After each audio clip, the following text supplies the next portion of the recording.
Welcome back. Before the break, we were having a discussion about the impacts report, which is the headline story in the Star newspaper. That story basically recounts a lot of the events leading up to the impacts investigation and the subsequent speech by the Prime Minister on March 8th, outlining some of the findings of that report, the sending of the police commissioner on leave, and ends with the current situation. Mr. Le Corbusier, obviously the target of a lot of speculation, a lot of accusations.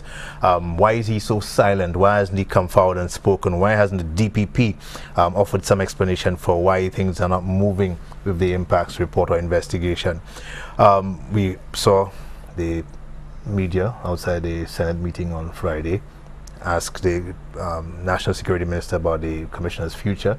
Again, he was very dodgy, didn't give any direct responses, and I have a problem with the National Security Minister. Every time he is questioned, turns the tables back on the media, as if the media is responsible somehow for, in this case, he accused him of mischief again, of trying to dictate things and point things in certain directions. But when you don't make any comments or statements on these issues, you leave the media and the public with no choice but to speculate. And so far there's been a lot of silence on the impacts report, apart from people calling for the findings to be revealed. I mean, we move past that. We understand the sensitivity and of the nature of the report and why certain things cannot be divulged. But you have a police commissioner who has been sent on leave repeatedly. You have an acting police commissioner who has his own views on the impacts report. Up to yesterday, he was talking about the fact that, as far as he's concerned, it's still rumor, still speculation until he sees hard evidence. He has not been privy to the impacts report, the final document.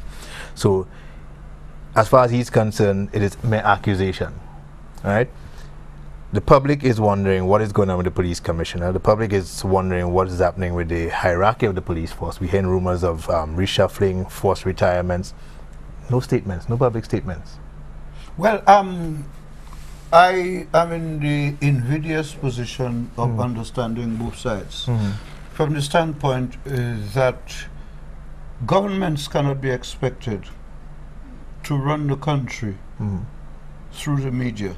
And I'll explain that in terms of what some of our colleagues seem to be expecting.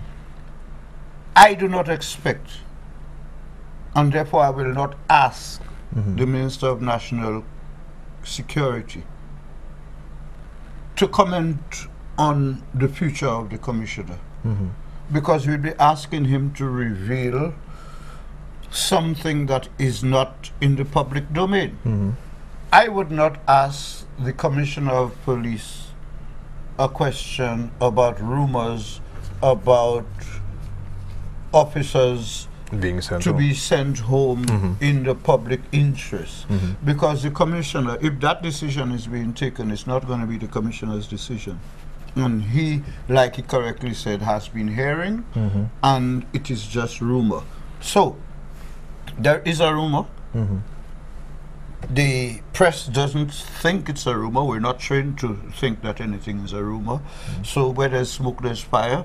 We're going after the fire by fanning the smoke. You know, it doesn't make the fire, it makes the fire more hot, but it doesn't answer the question.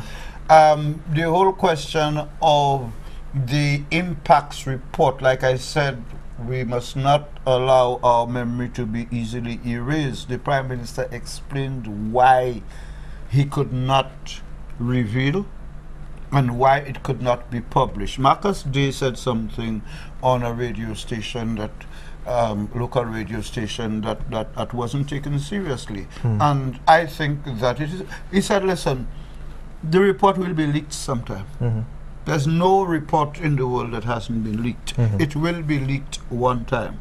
But, and I'm saying from a critical standpoint of media coverage of these issues, I think what we tend to do is to ask the obvious questions, and when we do not get the expected responses, we accuse, you know, the persons being questioned of not responding in the way that we would like to. But what we ought to be doing, and this is where we don't do it sufficiently, is when we see somebody like Mr. Lacobinier or the Commissioner or the Prime Minister or anybody not giving us the answers that we are looking for, we have to go into our investigative mode and go and look for the fire that is sending out the smoke. But we don't do that. We expect the answers. We want the answers. We want Mr. Lacobinier to say why the commissioner is on leave. I understand why everybody would want to know that.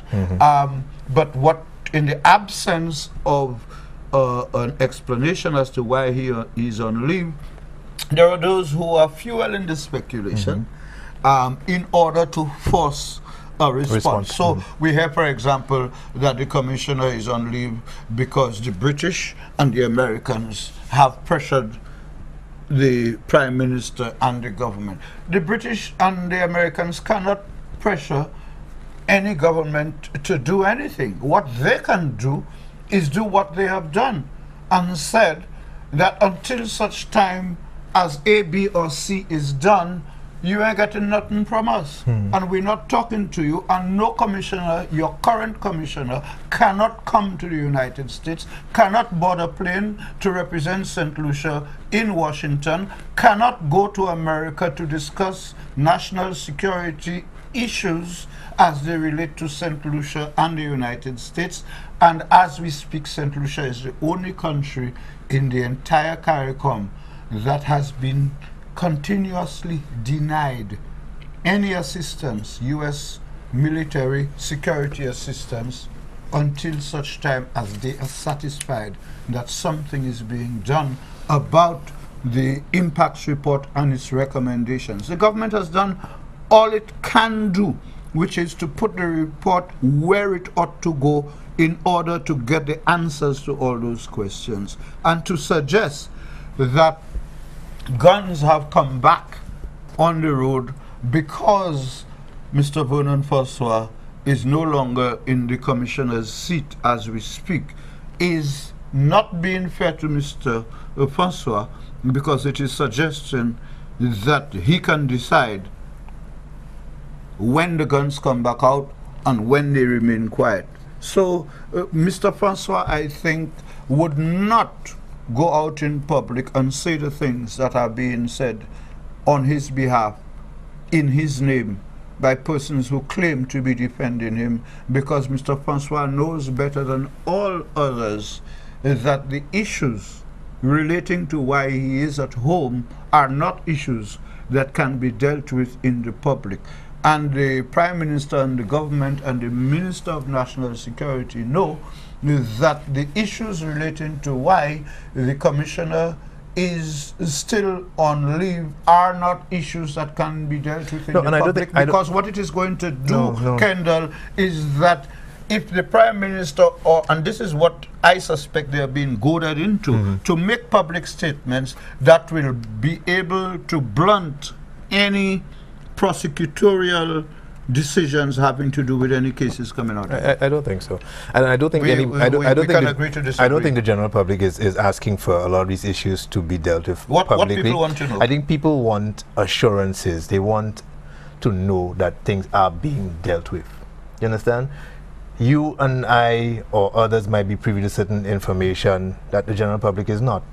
Again, that's where the media's role comes in. Provide the information, get the source that you need to get to provide you with the information that you can put out so that the public is better informed. But there's the silence from the government on this issue. As the Voice editorial pointed out, we've had press releases from the Prime Minister congratulating Laverne Spencer on her achievements. What does the Voice expect? When you say the silence on the issue, the Prime Minister said on March 8th, I am making one statement and I'm going to remain silent on it. March 8th. Yeah. March 8th. What do they want him to say? Moving forward, 3-4 months later, we've heard nothing from the DPP's office on any progress whatsoever. What is her stance on this case? And who you blame for that? Has she got the additional support that she needed? No, she's an independent person. Explanations are forthcoming. From whom? We're not asking for the divulging of names and details of the case, but at least at some point you must understand the police officers in the police force have come out and said their morale is affected. The commissioner says yes, he doesn't know how to gauge it. The Police Welfare Association has said differently. We've heard individual police officers saying differently.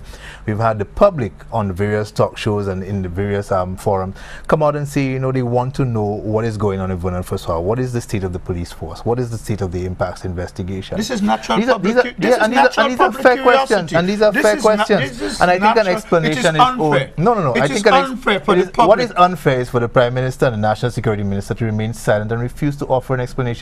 Or Kendall, what you want to hear them say? No, at least tell me. In you ask Kendall, not the people asking the foolish questions. But I'm answering you. Ask Kendall. Yeah, what would you like to hear? At least come forward and say, since the Prime Minister's address, X, Y, and Z has happened. This amount of progress has been made. We are in conversation with the United States government.